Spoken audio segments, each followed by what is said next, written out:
COVID-19 has affected my life drastically. So first off, I am out of work. I am still mission critical, so I'm still showing up to work. I'm not going to say that my situation is the worst, because I'm pretty sure there's other people who are having even worse time. Well, it's been scary, and being in Washington State with all of this going on, also knowing that my healthcare could be affected, has been even more stressful to add on to the situation. It's been a struggle for my small business. Even as an insurance agent, a lot of folks aren't calling right now. Being in South Korea during a time like this is kind of crazy because COVID, it didn't start here, but it started here before it reached the United States. But it sucks.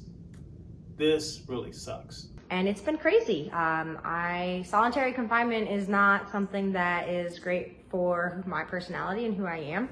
It's a little bit boring, but it's nice not having to go to school. I work in a restaurant, and all the restaurants have been told that we are only allowed to open to take to-go orders.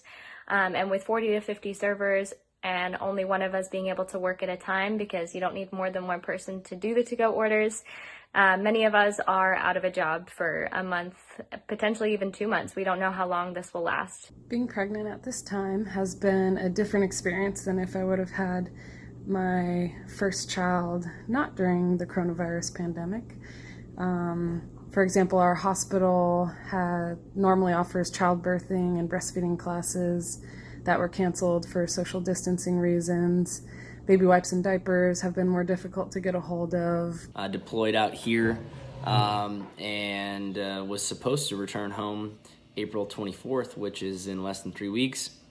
But obviously with the stop movement due to the COVID-19 crisis, that's looking to get pushed more into the June timeframe. I'm a mechanic for Delta Airlines, and COVID-19 has affected me in a way that it's asking all of its employees to take possible 30, 60, 90, 6 month, or even a year at leave of absence voluntarily. We've had 25% of our time cut across all employees, and every day I fear that I'm going to lose my job based on recent events. I have a chronic disease. I have ulcerative colitis and Crohn's disease, and this is a disease that infects your intestines. And so due to that, I have to get infusions every 4 weeks at the hospital. And since COVID-19 has came in, my infusions have become a little different, where every time I go in to check in now, I have to be questioned of who I've been around, who the people I've been around, where they've been, and has anybody been affected. After that, before I can go in for an infusion, I've then sat down with the nurse and have to go through a whole workup and check to make sure that I have been cleared to have an infusion for that month. I've got 3 kids and 2 parents that I take care of, so it's a little scary, a little unnerving not to know what the future's going to bring and how we're going to get through things. All of, the cafes and stuff are, almost empty. There's barely anyone. But the park is just filled with people. Having to still come into work, catch on to that, keep my mind straight with the deaths, and then wondering if my kids are mentally able to handle what's happening at the house. The boys they're asking why they can't go to school and why they can't see their friends, and telling us that they miss their teachers, and that's kind of heartbreaking. I was laid off from a job that I just started a month ago on Tuesday. I found out that I have an autoimmune disease yesterday. I met one of my civilians who was going through a really, really rough time. I have 8 deaths from people at home.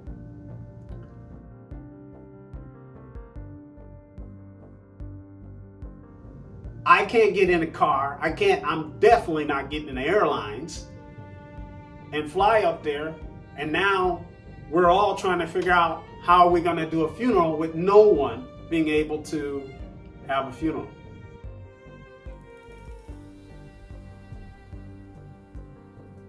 One of my aunts and uncle who deceased on this past Tuesday, they had those symptoms on Sunday. They tried to do a blood transfusion, which they're normally doing, to see if they can get the blood recirculating and get things going. They gave them ice packs and stuff like that. No response. Within a matter of 2 more hours. So you're looking at between 8 to 10 hours once they've been in. Nothing. My other uncle had, he seemed like he was gonna make it. He was sitting at the edge of the bed after he was brought in. He had respiratory issues and he had asthma. They brought him in, fever again. They're calling it influenza.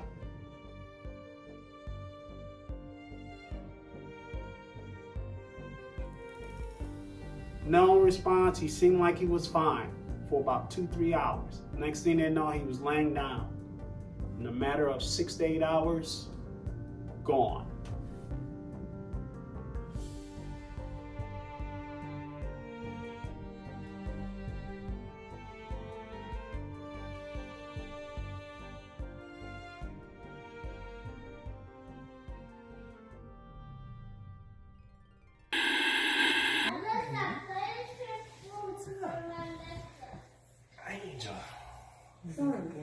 Tell me about how it's going working from home with the kids here. That's great. My coworkers came in yesterday covered in mud. They were splashing outside in mud puddles. Oh, where's my snail? You lost him? Yeah. Oh, darn. So in order to cope with all of this craziness, I've taken time to paint a lot, to reflect on what I've accomplished in life, and focus on the positive. That's all I can do. That's all we can do. I think the most important thing I've learned is that I waste a lot of time. I go to stores, randomly. I waste a lot of money eating out. And I just waste a lot of time doing things that aren't necessarily productive. So since this shutdown, I have been reading a lot more, taking online courses, and really just working to better myself while I am stuck inside and really can't go out. I would say get exercise, go outside, and have fun. The good thing about people in the United States, we always join together, regardless. One of the great things that I've seen in the community that I absolutely love is everybody's doing virtual meetings. From even my dragon boat racing teams, we're doing virtual meetings to get together just to see one another. My CrossFit trainers, they're doing virtual classes online, and they're calling to see how we're doing and taking care of one another. We are making the best we can with what we're given. And we are just thankful for what we have, and we know that we are very blessed. I know that this has been a really challenging time for so many people, but I've seen a lot of goodness come out of people. So the masks really started because I had just finished my 13th jigsaw puzzle when the CDC announced that they were recommending everybody start wearing face masks, and I only have one puzzle left, so I needed something else to do. I've always been a crafty person, and I had a lot of fabrics and stuff sitting around, and so I whipped together a couple masks for me and my wife and some of my family members who are immune compromised, and it just kind of blew up. I posted it on Instagram, and a lot of people started asking if I could make one for them, and so I think I'm at 32 now. Gonna do 6 more on my list for tonight, and it's just the little things that we can do. You make it through, you try your best to conquer it. Those that can survive this will learn from it. And I want my boys to not really realize anything's going on. So yeah, they're not going to school right now. They're spending a lot more time at home. But hopefully they'll remember this as a fun time where they got to play and spend time with each other and spend more time with mom and dad. Happy birthday, dear Emma. Happy birthday to